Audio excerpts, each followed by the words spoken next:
next, I would like to introduce Yuki Aizawa. She's also part of the Cohort 8.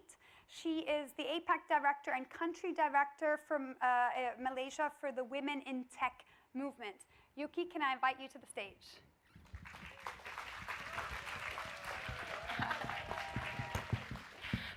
I love this energy. A very good afternoon, distinguished guests and all the supporters here.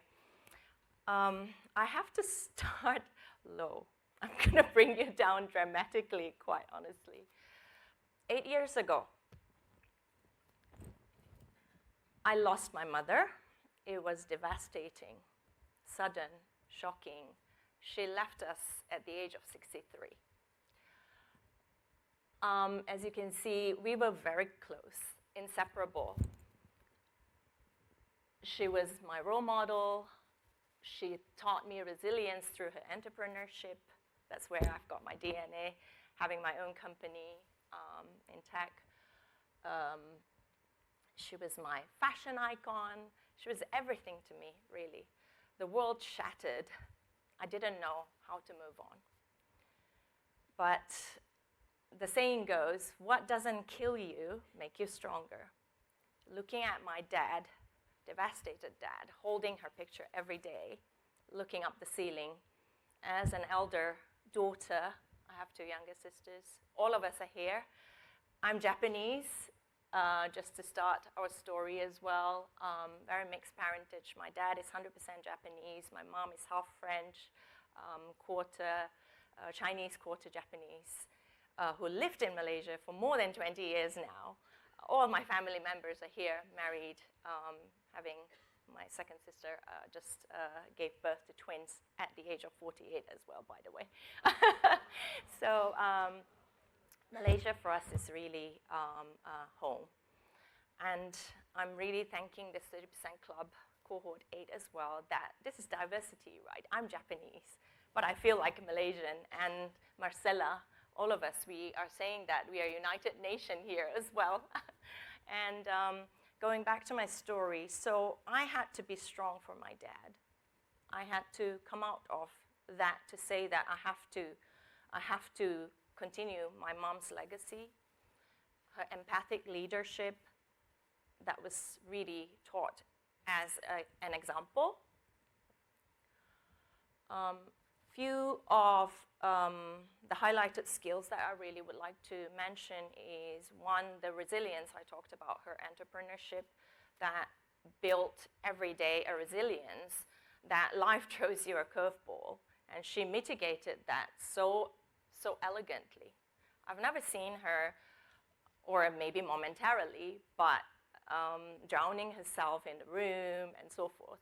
She was in the kitchen, she was talking to her, she was talking to my dad, and so I knew you just have to be creative. You just have to manage. The time is ticking every day. It's going to pass, right? You can't be just drowning yourself with problems, but rather you want to find solution creatively.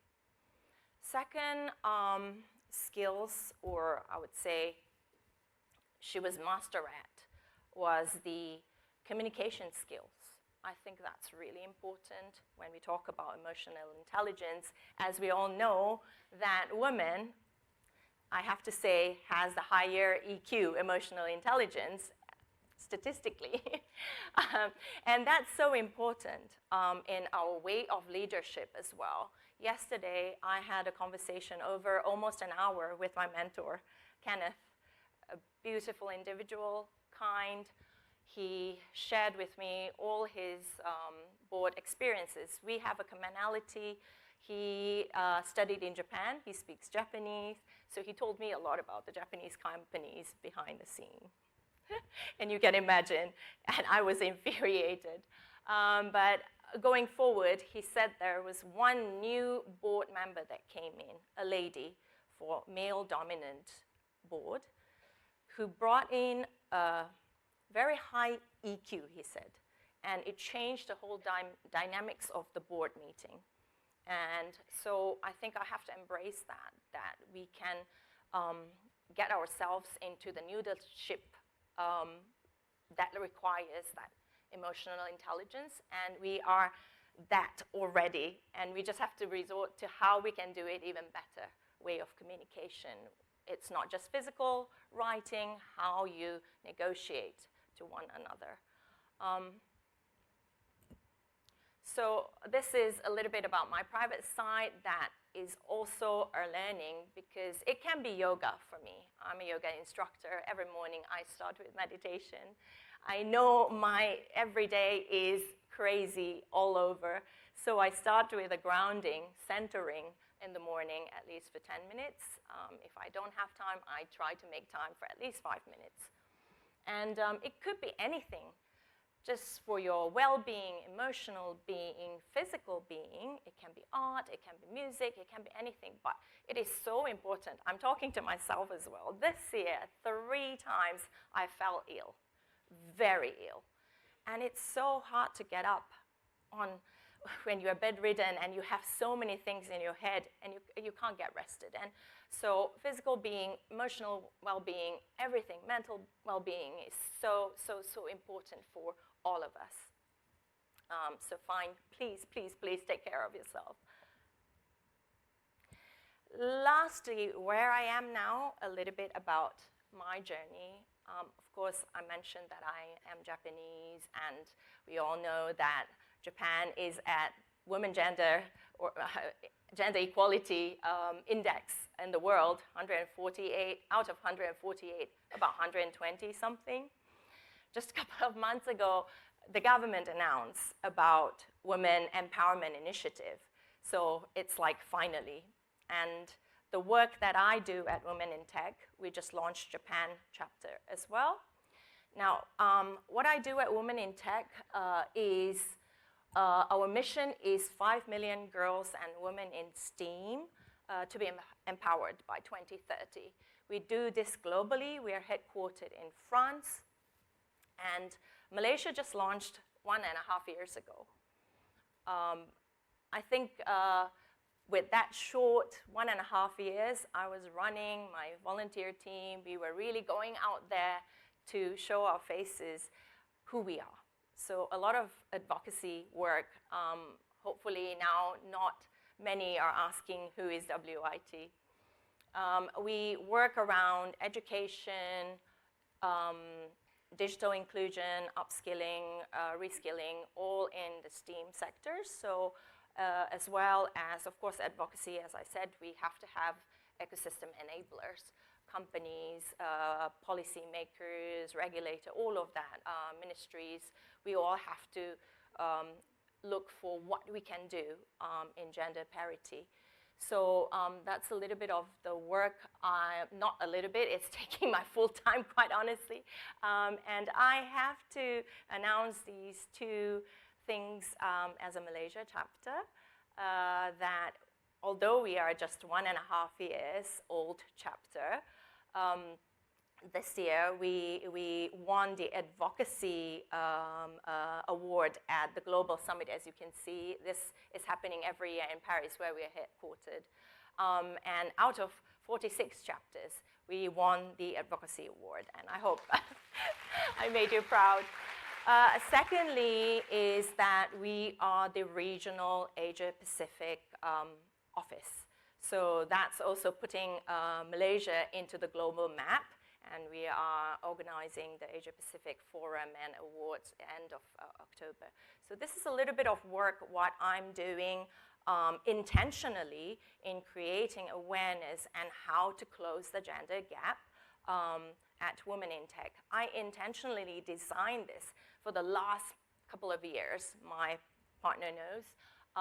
Everything that comes from what I believe in is purpose of life. Siti also mentioned purpose of life is a concept, Japanese concept. We look at what you love, what you are good at, what the world needs, and what you can get paid for. And it took me a long time, obviously, but I mapped all of that out, and at the moment, this is what I'm doing. And intentionally, again, I wanted to be in this 30% club. Of course, I had the grace of everybody that supported me, lead women, UN women empowerment and principles that I won as leaders, commitment, SME sector in 2021.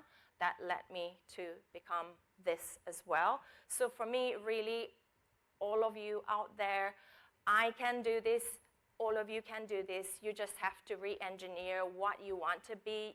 As Dr. earlier said, that you can't be just chasing what's trending, but your domain, in keeping yourself relevant, of course, with the topics, but keeping your unique selling power.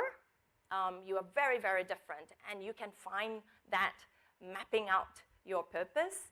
And I think for me, 30% Club is just that as well, and the bonding with my ladies, and they were also supportive, as Siti also mentioned. We all got this togetherness, the color of blue and our uniform.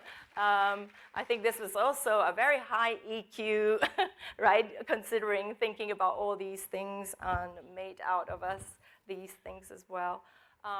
So again, going back to, I really wanted to say, I'm here, 30% Club is here to support your journey. It is really about what you want to achieve, intentionally creating that. All of us are here to support. I'm thanking my mentor, Kenneth, and everybody supporting this initiative at 30% Club. Congratulations to Cohort 9, enjoy the endeavor, and congratulations to Cohort 8, my fellow mentees. We did it. Thank you.